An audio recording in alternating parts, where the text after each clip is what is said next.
Okay, good morning everyone. मैं फिर आज आपके सामने हूँ नेक्स्ट वीडियो के साथ। पहले वीडियो में मैंने आपको बताया था रूल्स ऑफ जर्नल एंट्री। जो पहला वीडियो था उसमें हम लोग ने पढ़ा था ट्रेडिशनल रूल। दो तरह के रूल्स होते हैं, जैसे मॉडर्न अप्रोच एंड ट्रेडिशनल।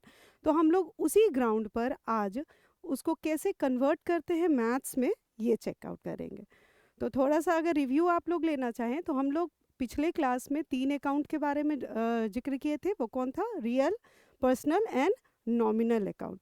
और इनके बारे में फिर हम लोग ने गोल्डन रूल्स भी पढ़ा था कि कैसे हम पोस्टिंग करते हैं जर्नल से, फिर हम कैसे पोस्टिंग करते हैं। तो यहाँ पर आपको दिखा रहा होगा डेट, फिर ट्रांजैक्शन और फिर अमाउंट। जैसे अगर आप ध्यान देंगे, अगर हम कोई बिजनेस करते हैं तो उसको पूरे मंथ कंटिन्यू रखते हैं। तो मंथ कंटिन्यू रखने के लिए देखिए यहाँ पर जनवरी का पूरा है डेट, यहाँ पर स्क्रॉल है। जनवरी 1, जनवरी 5, जनवरी 10, जनवरी 11, जनवरी 27, जनवरी 31 एंड जनवरी 31। यहाँ पर आपको एक साइड डेट दिया हुआ है और यहाँ पर आपने क्या एक्सपेंस किया है, आपने क्या खर्च किया है, उनके बारे में दिया हुआ है। And here is the amount which you had expense while doing the business. तो जब कोई व्यापारी डे टू डे ट्रांजैक्शन को रिकॉर्ड करना चाहता है, ठीक है, कि हाँ मैंने स्टार्टिंग में कितना पैसा लगाया, फिर मैंने उसको कितना खर्च किया, एंड लास्टली खर्च करने के बाद मेरे पास कितना अमाउंट बचा। तो इन सब चीज़ों को जानने के लिए वो क्या करता है, वो बेसिकली ध्यान देता है कि मेरा जितना ट्रांजैक्शन हुआ है एक वर्डिंग्स में लिखा है, एक प्रैक्टिकलिटी उसको ढंग से लिखे। तो पहले हम देखेंगे, पहला उसने क्या किया था, जनवरी 1 में उसने मशीनरी या फर्नीचर जो भी खरीदा हो। अब आपको बच्चे यहाँ ध्यान देना है, उसने क्या किया, जनवरी 1 में परचेज किया फर्नीचर। कितने का फर्नीचर लिया? 1000 का लिया। ध्यान देंगे मेरी बात को। जनवरी 1 परचेज्ड फर्नीचर। कितने का सामान खरीदा इसने? 1000 का सामान खरीदा। और क्या खरीदा उसके साथ? उसके साथ इसने फर्नीचर खरीदा। तो फर्नीचर जब वो खरीदा तो जाहिर सी बात है उसने कैश दिया होगा। परचेज किया फर्नीचर तो उसने क्या दिया होगा? पैसा दिया होगा। तो इसमें दो चीज़ निकल सकता है। क्या क्या? एक फर्नीचर अकाउंट, ध्यान से समझेंगे, फर्नीचर अकाउंट, और एक कैश अकाउंट। यहाँ पर कौन कौन सा दो अकाउंट हुआ? Because accounts is totally based on double entry system. मैंने जब आपको पहले वीडियो में बताया था कि हम लोग दो चीज़ करते हैं, या तो सामान देते हैं या तो फिर हम पैसे देते हैं, या सामान लेते हैं तो पैसे देते हैं, ठीक है। तो यहाँ पर भी हम दो काम करेंगे, परचेज फर्नीचर, दो चीज़ हमने किया, या तो फर्नीचर खरीदा हमने और कैश दिया, ठीक है। तो दो अकाउंट निकला, फर्नीचर अकाउंट और कैश अकाउंट। अब बच्चे, अब इसको हम लोग एंट्री कैसे करते हैं? ये तो हो गया फर्नीचर और कैश। उसी तरह अगर हम बात करें यहाँ पर बॉट गुड्स, ठीक है, यहाँ पर अगर हम बात करें बॉट गुड्स, बॉट गुड्स मतलब क्या होता है? हमने सामान खरीदा। बॉट गुड्स, हमने सामान खरीदा। तो यहाँ भी हम कर सकते हैं। यहाँ पर तो देखिए पहले वाली एंट्री में, फर्स्ट एंट्री में आपको पता है कि उसने क्या सामान लिया, उसने वहाँ पर फर्नीचर लिया। यहाँ पर उसने गुड्स लिया, लेकिन गुड्स में क्या लिया? You don't know what is the goods there. So what you have to do, you will simply write that purchase account, ठीक है, क्योंकि परचेज और सेल्स, ध्यान समझेंगे, परचेज और सेल्स जो वर्ड होते हैं वो गुड्स को डिनोट करते हैं। तो यहाँ पर परचेज किया, बॉट है, खरीदा है, इसीलिए यहाँ पर हो गया परचेज अकाउंट। और कैसे खरीदा होगा? जाहिर सी बात है, मैंने यहाँ क्रेडिट तो लिखा नहीं है कि परचेज गुड्स ऑन क्रेडिट। अगर इसको हमने उधार पे लिया होता है ना, क्रेडिट पे लिया होता, then we will write the name of that person from whom I am purchasing that goods. But here what is that? Here it is only written that purchase goods. यहाँ पर उसने सामान खरीदा। तो गुड्स के लिए हमने क्या कर दिया? गुड्स के लिए हमने यहाँ पर परचेज अकाउंट कर दिया और कैश, ठीक है। तीसरा देखेंगे, जनवरी 10 में मैंने बैंक में पैसा डिपॉजिट करा, पैसा जमा हुआ है, ओके। तो पैसा जब जमा होगा तो यहाँ पर भी दो एंट्री होगी। बैंक वालों ने पैसा लिया होगा और हमने क्या जमा किया? पैसा किया। तो यहाँ पर क्या लिख सकते हैं? दो, cash account and bank account. Clear? Now next, जनवरी 11 जनवरी को सोल्ड गुड्स टू अमर, मैंने सामान अमर को दे दिया. सोल्ड गुड्स टू अमर, मैंने सामान अमर को दे दिया. तो यहाँ पर भी अब दो चीज़ हो सकती है. मेरा सामान गया, मिला किसको? अमर को. So here also two account is there. What is that? That is sales account, sales account and Amar account. Because किसको दिया सामान? अमर को दिया. इसको पहले बढ़िया से समझते जाएंगे. बिकॉज देखिए बच्चों, हम लोग को ज़्यादा प्रॉब्लम कब होती है? जब हम अकाउंट आइडेंटिफाई नहीं कर पाते हैं. Because if you will not identify the account, how will you apply the rule, the golden rules? How will you apply if you don't no कि मुझे कौन सा रूल पे कौन सा अकाउंट को डेबिट करना है, किसको क्रेडिट करना है? If you will not know, how will you identify the rules of that? Okay. तो यहाँ पर जो मैंने साइड में लिखा है उस चीज़ को आप लोग ध्यान से देखेंगे. फर्नीचर, कैश, मतलब हर कॉलम में दो दो अकाउंट वेरीफाई हो रहा है. ठीक है. जैसे sold goods to Ram on credit, अभी मैंने कुछ देर पहले आपको बताया था शायद कि हम लोगों ने क्रेडिट पर नहीं लिया है. अब आप इजीली बता सकते हो. जैसे sold goods to Ram on credit, यहाँ पर उधार की बात हो रही है. इसके पहले भी कहीं था ना, हमने अभी बनाया था sold goods to Amar. Yes. तो यहाँ पर सेल्स अकाउंट और हमने अमर अकाउंट लिखा था. बट जब बात होगी क्रेडिट पर, उधार पर, तो यहाँ पर we know the name of that person who has taken that udhar. Credit पर उसने लिया है and we know that person that Ram has taken the goods on credit. He has already taken the goods on credit. So we'll write here the two names, that is sales account because उसने goods लिया है. तो मैंने अभी पहले वाले में बताया कि गुड्स को हम लोग परचेज और सेल्स के द्वारा दिखाते हैं. तो यहाँ पर sold goods to Ram on credit, यहाँ पर उसने उधार लिया है. तो किसने लिया है? राम ने लिया है. क्लियर? अब आप समझ रहे होंगे बढ़िया से. फिर क्या है? पेड सैलरीज, सैलरीज दिया जा रहा है. सैलरीज कौन सा अकाउंट है? नॉमिनल अकाउंट है. ठीक है, क्योंकि ये खर्च हो रहा है. मैंने आपको पहले बताया था कि जितने भी खर्चे हैं, जितने भी प्रॉफिट है, ये सब किस में आएगा? ये सब आएगा मेरा नॉमिनल अकाउंट में. जितने भी एसेट्स हैं वो मेरे किस में आएगा? वो आएगा मेरे रियल अकाउंट में. So here is that paid salaries. तो यहाँ भी दो चीज़ निकल सकता है, that is salaries account. And salary के लिए हमने क्या दिया उसको बच्चे?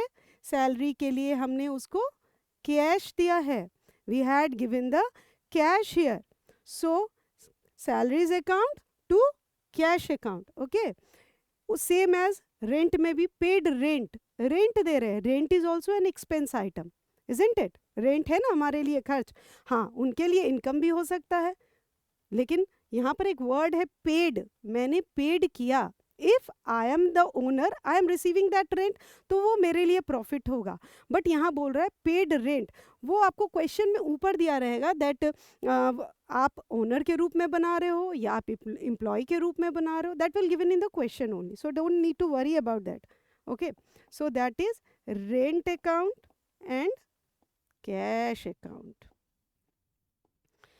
Because it is the base of accounting system. सो आपको बढ़िया से समझना होगा कि जर्नल एंट्री की पोस्टिंग हम कैसे करते हैं. आगे और भी बहुत चीज़ है, जैसे जर्नल एंट्री, लेज़र, ट्रायल. ठीक है, लेकिन आपका बेसिक तो यही है. So you will very well understand now what is journal entry. देखिए हर क्वेश्चन में, हर ट्रांजेक्शन में हमने दो एंट्री करा है. हर ट्रांजेक्शन मेरा परचेज फर्नीचर कैश अकाउंट. फिर यहाँ पर बॉट गुड्स, वहाँ भी हमने क्या किया? Purchase cash account. तो हर एंट्री में हमने दो एंट्री की है. अब सवाल ये उठता है कि किसको डेबिट करें और किसको क्रेडिट करें. दो अकाउंट वेरीफाई तो आसानी से हो जा रहा है, हमने दो अकाउंट तो ईजिली निकाल दिया. बट अब ये देखना है कि उस दो अकाउंट से हम डेबिट किसको करें और क्रेडिट किसको करें. क्लियर? तो अब हम लोग उस सेक्शन पे मूव करते हैं. चलिए, परचेज फर्नीचर और cash account. Okay, furniture and cash account. Furniture is also a real account. And cash is also a real account. अब सवाल यहाँ पर आप फंस सकते हो, अरे भैया जब दो दो रियल अकाउंट है तो अब हम डेबिट किसको करें, क्रेडिट किसको करें? इसके लिए आपको मेरा रूल याद आना चाहिए जो मैंने पहले वीडियो में बोला है। इसीलिए जिस बच्चे ने पहला वीडियो नहीं देखा है वो पहले पहला वीडियो देखे and then you move to the second video, तब ये देखेंगे तो आपको एक तरीका पता चलेगा कि हाँ उसमें रूल्स क्या थे और उस रूल्स के थ्रू हमने ये पोस्टिंग की है। Clear? Furniture and cash both are real account. So real account का क्या रूल था, थोड़ा सा याद करेंगे। रियल अकाउंट का रूल ये था, debit what comes in, credit what goes out. यानी जो आएगा वो डेबिट, जो जाएगा वो क्रेडिट। सिंपल। जो आ रहा है मेरे पास वो डेबिट, जो जा रहा है वो क्रेडिट। तो बच्चे क्या आ रहा है हमारे पास? हमारे पास फर्नीचर आ रहा है, परचेज फर्नीचर, हमारे पास फर्नीचर आ रहा है। सिंपल। तो हम क्या करेंगे, we will put debit here, furniture account debit to cash account. यहाँ पर एक चीज और ध्यान देंगे, टू कैश मैंने कहा, टू कैश का मतलब क्या होता है, जो भी क्रेडिट में होते हैं बेटा, जो भी क्रेडिट का पॉइंट है उसको हम टू लगाते हैं, उसके आगे हम टू लगाते हैं, we use the word to.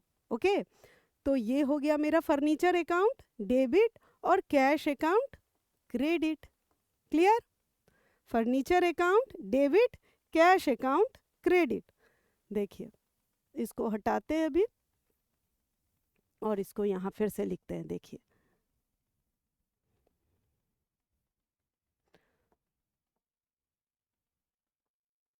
Furniture account debit to cash account.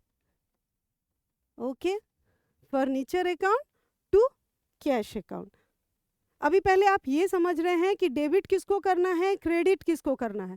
तो यहाँ पर ये फर्नीचर चूंकि आ रहा है एंड फर्नीचर जितने भी एसेट्स हैं मेरे पास, cash is also an assets, cash is a current assets, जो जितने भी एसेट्स हैं उन सब को हम क्या करेंगे, रियल अकाउंट में ट्रांसफर करेंगे। ठीक है, तो ये भी रियल अकाउंट है, फर्नीचर भी रियल अकाउंट है। तो फर्नीचर अकाउंट में हम उसको डेबिट इसलिए किए क्योंकि वो आ रहा है, तो furniture account and cash account should be credit.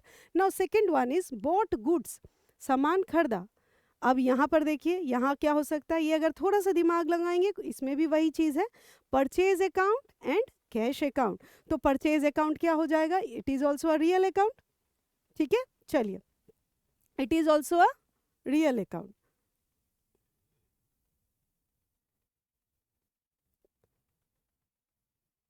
एक मिनट, हाँ, purchase account and cash account. तो परचेज अकाउंट क्या हो गया, ये भी मेरा डेबिट हो गया। एक मिनट, आजा आजा, हाँ, परचेज अकाउंट भी मेरा क्या हो गया, डेबिट हो गया। एंड कैश, चूंकि यहाँ पर क्रेडिट जा रहा है क्योंकि हमारे पास से कैश जा रहा है। Debit what comes in, credit what goes out. यहाँ पर कैश बाहर जा रहा है, दैट्स वाई परचेज अकाउंट मेरा डेबिट हो गया और कैश अकाउंट मेरा क्रेडिट हो गया। नाउ द थर्ड वन क्या था हमारा, कैश डिपॉजिटेड इनटू बैंक। हमने कैश कहाँ डिपॉजिट करा, बैंक में। तो बैंक और कैश, बैंक कौन सा अकाउंट है, बैंक मेरा पर्सनल अकाउंट है। ठीक है, बैंक मेरा पर्सनल अकाउंट है। तो पर्सनल अकाउंट का क्या रूल था, debit is the receiver, credit is the giver. तो यहाँ बैंक में पैसा आ रहा है तो बैंक अकाउंट कौन सा अकाउंट हो जाएगा, debit account. And cash account कौन सा हो जाएगा, क्रेडिट अकाउंट। क्लियर? अभी सिर्फ डेबिट और क्रेडिट समझेंगे। तो मेरे बैंक में पैसा आ रहा है, बैंक में पर्सनल अकाउंट है, तो debit is the receiver. So here bank is receiving the cash and we are giving the cash to bank. So what is that, cash मेरा रियल अकाउंट है, जैसा पहले भी जान चुके हैं आप लोग, कैश रियल अकाउंट है। तो debit what comes in, credit what goes out. तो यहाँ कैश निकल के कहाँ जा रहा है, बैंक में जा रहा है। तो bank account debit account and cash account credit account. Clear? Now next, sales goods to Amar. किसको दिया मैंने, गुड्स सोल्ड किया मैंने, अमर को बेच दिया माल मैंने, किसको, अमर को माल बेच दिया। तो यहाँ पर अमर कौन सा अकाउंट है, अमर मेरा पर्सनल अकाउंट है। तो पर्सनल अकाउंट का क्या रूल है बच्चों? पर्सनल अकाउंट का रूल होता है डेबिट इज द रिसीवर।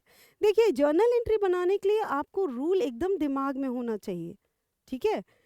जैसे जब आप छोटे थे तो 2 इंटू 2 कोई पूछता था तो 2 का टेबल बताओ, 2 इंटू 2 इक्वल टू व्हाट? तो 4। तो ये आपको दिमाग में ना 2 2 ज़ा 4, 2 3 ज़ा 6, 2 4 ज़ा 8। उसी तरह कॉमर्स का बेसिक है बेटा जर्नल रूल्स। तो ये गोल्डन रूल्स आपको दिमाग में एकदम रहना चाहिए, तब जाके आप आराम से बना पाओगे। सो यहाँ पर अब अमर अकाउंट मेरा क्या है? Personal account. पर्सनल अकाउंट का क्या रूल है? Debit is the receiver, credit is the giver. तो यहाँ पर अमर, सोल्ड गुड्स टू अमर, अमर को हम माल बेच रहे हैं, तो अमर रिसीव कर रहा होगा, तो Amar debit and sales account credit. Clear? ठीक है। अब देखिए फिर हमने क्या बोला, उधार पे अगर कोई माल दे रहा है then we have to write the name of that person if it is giving on credit. So यहाँ पर जो माल है वो किस पे जा रहा है? उधार पे जा रहा है। So I am writing here the name of that person कि हाँ उसको क्या मिला, उसको उधार पे दिया। यानी देखिए बिजनेस में दो तरह का ट्रांजेक्शन हो सकता है, या तो आप नगद बेचोगे if you are giving in cash, and if you are giving on credit, या तो उधार बेचोगे, ठीक है।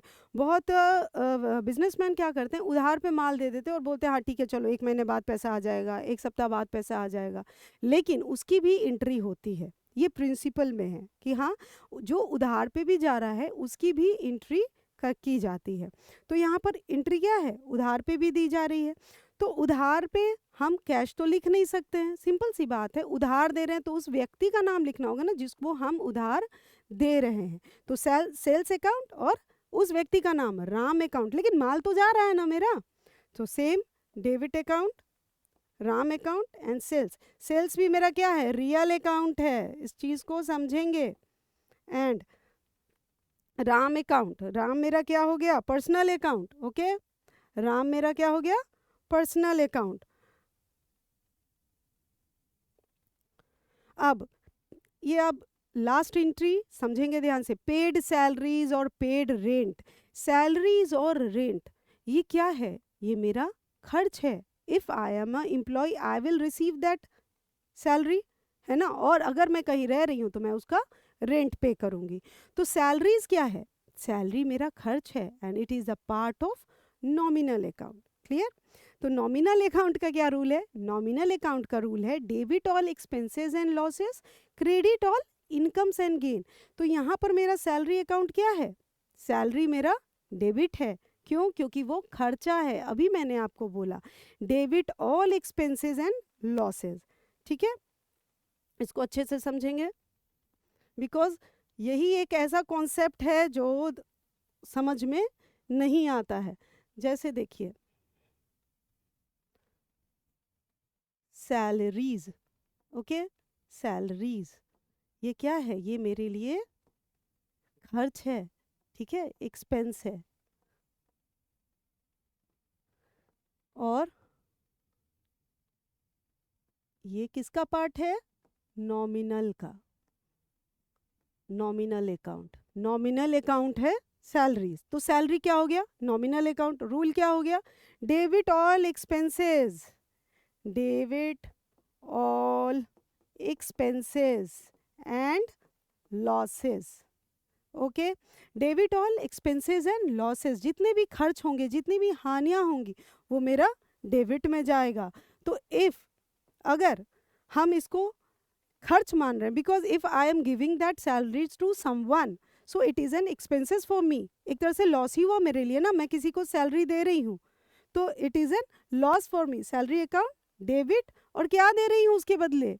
सैलरी में क्या दे रही हूँ? सैलरी बोलने से तो नहीं होगा, सैलरी के रूप में मैं उसको कैश दे रही हूँ। So salaries account and to cash account. टू मैंने अभी बताया कि जो भी जितने भी क्रेडिट आइटम्स हमने लिखे, जैसे डेबिट लिखा और क्रेडिट लिखा, तो जितने भी क्रेडिट आइटम्स को लिखा जाता है उसके आगे हम टू लगाते हैं। तो ये क्या हो गया? Salaries account to cash account. कितने का अमाउंट दिया? 500 रुपया का अमाउंट दिया, ठीक है। Salaries account to cash. Same as अब हम अगर बात करें रेंट की, अब बताओ रेंट क्या हो सकता है? सिंपल, आप लोग खुद डिसाइड कर सकते हो what will be that.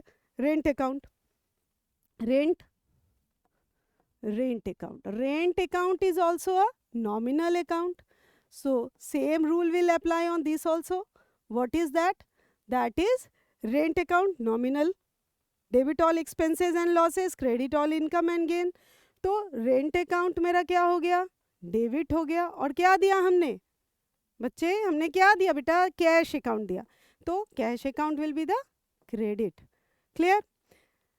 Rent account मेरा debit, cash account, because cash क्या है मेरा, कैश है मेरा रियल अकाउंट, कैश मेरा एसेट है, तो cash account is a credit. यहाँ पर कैसे, रियल अकाउंट का क्या रूल है, debit all, debit what comes in, credit what goes out. Here cash is going for rent ना, तो ये निकल रहा है बाहर, सो दैट इज क्रेडिट। क्लियर? अब ये जर्नल एंट्रीज आप एक बार खुद से बनाएंगे, एक बार गलती होगी, दो बार गलती होगी, उसके बाद क्या करेंगे, एक बार रूल चेकआउट करेंगे। If you will check all the rules that why I have put this on debit and why I have put this on credit, you will very well understand how journal entries will prepare. अब अगर हम इसको proper channel में डालें, ठीक है, चलिए अब हम इसको कॉलम्स में डाल के देखते हैं। चलो आज हम लोग कॉलम्स पे, मतलब आपको पता होना चाहिए कि कॉमर्स में अकाउंट्स एक ऐसा चीज़ है जिसको हम सीक्वेंस में पढ़ते हैं, जिसको तरीके से क्रमबद्ध ढंग से पढ़ाई की जाती है। तो ये तो हमने पहले फाइंड आउट किया कि हमने किसको डेबिट किया, किसको क्रेडिट किया, बट इसका एक अपना कॉलम होता है, कैसे पुट करते हैं। आज मैं सिर्फ आपको कॉलम बताऊंगी और आपको मेरे तरफ से काम करना है, आपको सिर्फ अकाउंट वेरीफाई करना है कि डेबिट क्या होता है, क्रेडिट क्या होता है, अकाउंट कौन कौन सा वेरिफिकेशन में जाता है। 3 अकाउंट को वेरीफाई करना है, वो कौन कौन सा है, personal account, real account, nominal account. ठीक है, बस इसी तीनों अकाउंट को वेरीफाई करके आप डीबीएस बना सकते हैं। Okay, double base book entry system ये आप बनाओगे तो आपको क्लियर दो दो अकाउंट वेरीफाई करना होगा। तो सिर्फ आज आप लोग ये कर सकते हो कि उसका दो दो अकाउंट को वेरीफाई करेंगे and then you will put on this framework. Like इसका कॉलम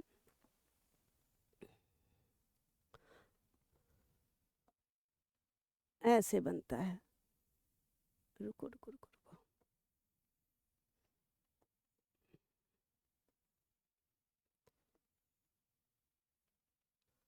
ठीक है, देखिए date, particulars, LF, amount, amount. Okay, you can write full also or you can write half also. Amount. Okay. And on the top you will write journal entries in the book of dash dash, मतलब नाम, name of that person in which book you are going to write that journal entry, journal entries in the book of so and so, जो भी है।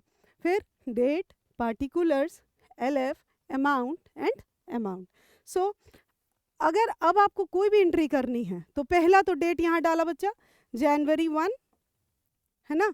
याद होगा हमने दो account verify किया था, जैसे सोल्ड गुड्स टू राम, है ना, तो हमने दो एंट्री वेरीफाई किया था, कौन कौन था, Ram account and sales account. Okay, Ram account and sales account. तो राम अकाउंट को याद है हमने डेबिट किया था और सेल्स को क्रेडिट, तो यहाँ पर क्या लगा देंगे, 2 लगा देंगे। So this 2 is very very very important, you have to know that 2 is very important. Clear? Ram account to sales account, कितने का अमाउंट सेल किया, 1000 का अमाउंट सेल किया। ओके, 1000 का अमाउंट सेल किया। So here we will write that transaction. देखिए कोई भी ट्रांजैक्शन लिखिए लेकिन उसका स्टार्टिंग क्या होगा, बीइंग से, being goods sold to Ram, being goods sold to Ram. Okay, clear है बच्चे? Being goods sold to Ram, 1000 का माल मैंने राम को दिया। Being goods sold to Ram, तो ये परफॉर्मा आपको एकदम ध्यान में रखना होगा, बिकॉज ये क्वेश्चंस में भी आता है दैट कितने कॉलम्स होते हैं एक जर्नल एंट्री में। तो एक जर्नल एंट्री में बच्चे 5 कॉलम होते हैं। कैसे? एक डेट का कॉलम, एक पार्टिकुलर्स का कॉलम, एक लेजर फोलियो का कॉलम जिसको हम लोग LF बोलते हैं, एक डेबिट का कॉलम, एक क्रेडिट का कॉलम। क्लियर? एक डेट का कॉलम, एक पार्टिकुलर्स का कॉलम, एक LF का कॉलम, एक अमाउंट डेबिट का, एक अमाउंट क्रेडिट का।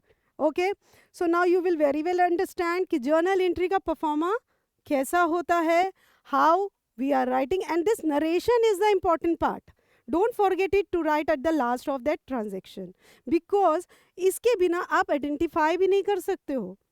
So this is the most important thing, narration.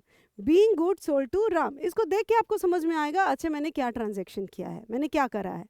Okay, clear?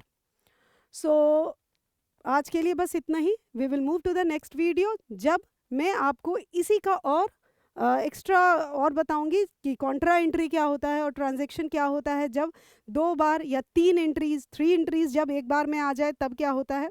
आज के लिए बस इतना ही. Thank you from my side.